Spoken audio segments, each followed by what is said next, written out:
Je vous aurais bien fait cette critique depuis ma voiture, mais je dois vous avouer que c'est pas très visuel, et puis si c'était en conduisant, j'aurais eu un accident me connaissant, alors je préfère éviter ce genre d'ânerie.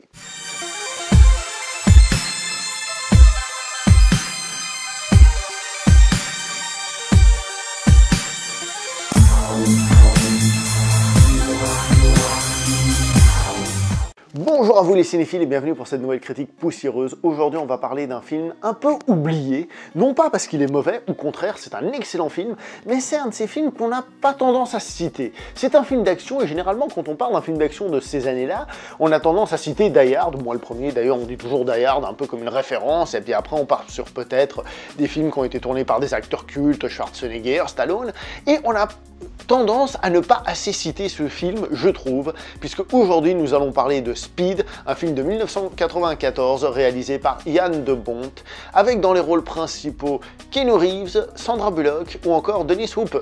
La note que je vais donner à ce film, c'est pas très compliqué, je vais lui donner 10 sur 10. Attention, quand je donne 10 sur 10 à un film, ça veut pas dire qu'il est parfait, hein. Je rappelle que les films récents, je ne donne pas 10 sur 10 parce qu'il faut que le temps ait fait un petit peu son travail.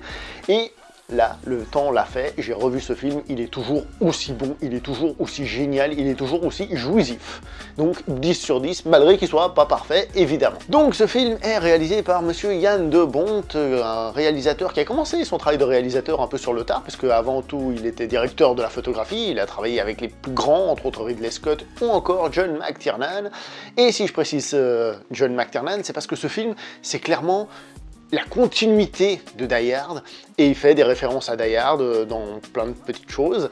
Et on peut dire que ce film c'est un Die Hard dans un bus, on est vraiment dans cette évolution-là. Keanu Reeves était un acteur qui avait déjà joué dans quelques rôles, mais c'est la première fois qu'il jouait dans un film d'action, et il a dit « Ok, j'accepte de tourner dedans, mais à une condition, c'est que la plupart des scènes d'action, des choses qu'il faut faire, des actions du film, je les fasse moi, personnellement, et ça se voit dans le métrage que il s'est fait plaisir. Sandra Bullock, qui avant avait fait entre autres par exemple Demolition Man avec un certain Sylvester Stallone, joue ici un personnage que je trouve normal pour un film d'époque, et d'ailleurs je suis pas spécialement fan de l'actrice. Faut savoir que c'est donc le coup du love interest, de la femme du film, mais qui en plus est une femme un peu forte et qui se débrouille, ce qui est très bien d'ailleurs, c'est dit en passant. Je trouve que c'est un personnage tout à fait honorable. Le personnage de Dennis Hopper, lui, est plus intéressant, déjà l'acteur le fait très bien évidemment, mais en plus c'est un personnage qui est intéressant parce que c'est pas juste un méchant pour être un méchant. Enfin si, c'est un méchant pour être un méchant, c'est un connard, c'est un salaud, disons les choses comme elles sont, mais il a aussi quelque chose d'intéressant, c'est qu'en fait c'est un type qui a vu sa vie détruite d'une certaine manière, un type qui a servi longtemps et qui a vu sa fin de carrière complètement détruite.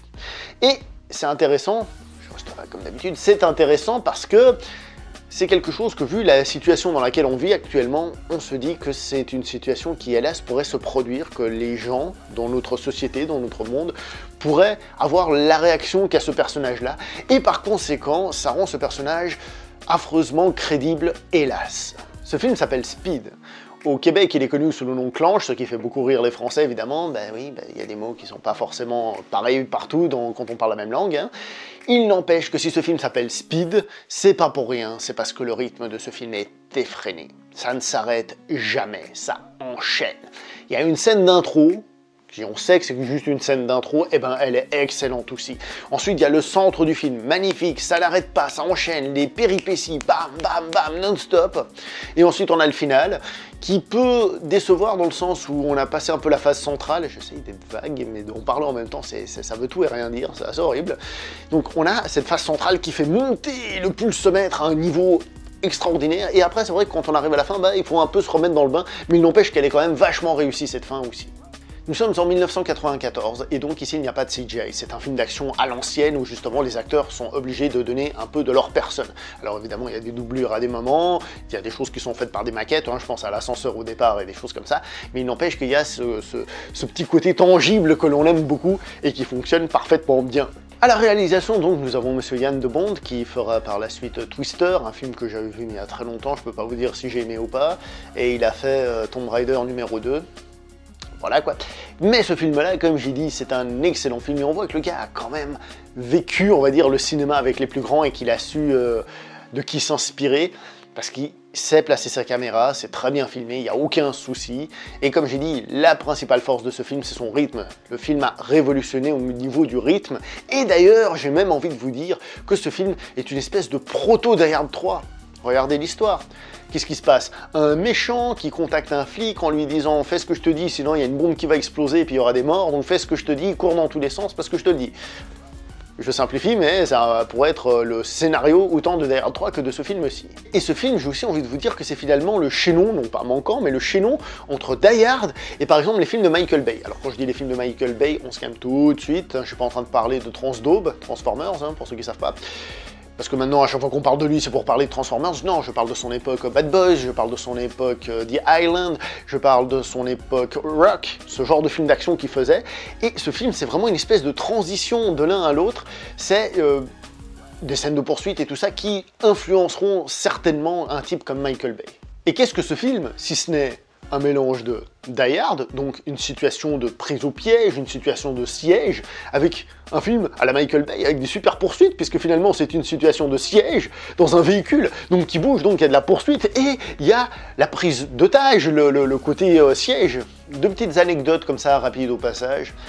La scène de fin que je vous ai dit, la dernière partie, n'était pas à la base dans le scénario d'origine, ça devait s'arrêter plus tôt, et le méchant du film devait être un méchant surprise, parce qu'en fait on apprenait que c'était le copain du héros principal qui se révélait être le méchant, donc il s'appelle Harry, c'était lui qui était censé être le méchant, mais évidemment il y a eu des réécritures, et celui qui s'est occupé des réécritures, je pense pas qu'il était seul, mais un de ceux qui s'est occupé des réécritures, c'est un certain Josh Whedon. Comme quoi il arrive à réécrire des trucs bien quand même. Un petit mot sur la musique de ce film, parce que le thème du film, le petit truc, c'est... Il y a quoi? Il y a 7 notes, mais vous l'avez en tête. Ça va tellement dans cet esprit de rapidité, d'action, que ça fonctionne parfaitement bien. Ça fonctionne à la perfection. Et waouh! Donc, qu'est-ce que nous avons là? Un excellent film d'action qui, je précise, avait été élu par le New York Times, je crois, si je dis pas de bêtises, meilleur film de l'année 1994. Et je rappelle que cette année-là, il y a eu Pulp Fiction, il y a eu True Lies, par exemple, ou il y a eu encore Le Roi Lion, pour citer des films différents, mais qui auraient pu être élus comme ça. Donc, ce film a cartonné. Il faut savoir qu'il a coûté 30 millions de dollars, mais qu'il a rapporté 350 millions de dollars. Donc, on est vraiment en train de parler d'un film excellent, d'une réussite, d'un film dont tout le monde parlait à sa sortie, parce que c'était au moment où il est sorti, le film qui fonctionnait. Mais avec le temps, c'est un film qu'on a tendance à un peu oublier de citer, alors que c'est un excellent film d'action. Alors on peut lui reprocher évidemment quelques trucs un peu gros. Par exemple, à un moment donné, le personnage, pour sauver sa peau, il faut qu'il complique la situation, forcément.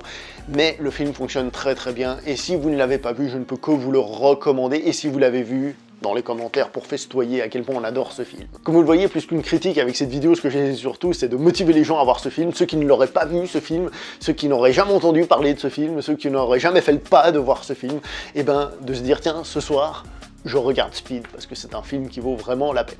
Il faut savoir qu'il y a un Speed 2 qui a été fait, que je n'ai jamais regardé, parce qu'il a horrible réputation, tout le monde dit que c'est une grosse fiante, pour rester poli.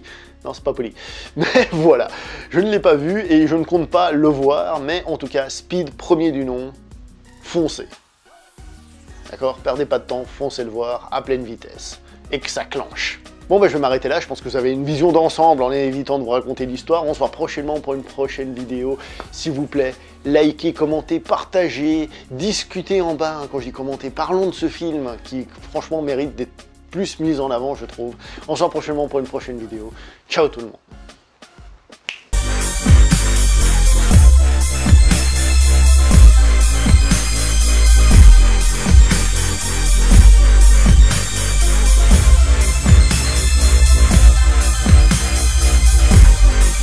Celui qui a eu raison de se sauver, c'était Keanu Reeves, il a refusé de faire la suite, vous vous rendez compte? Il s'est dit non, le premier a bien fonctionné, mais on va s'arrêter là.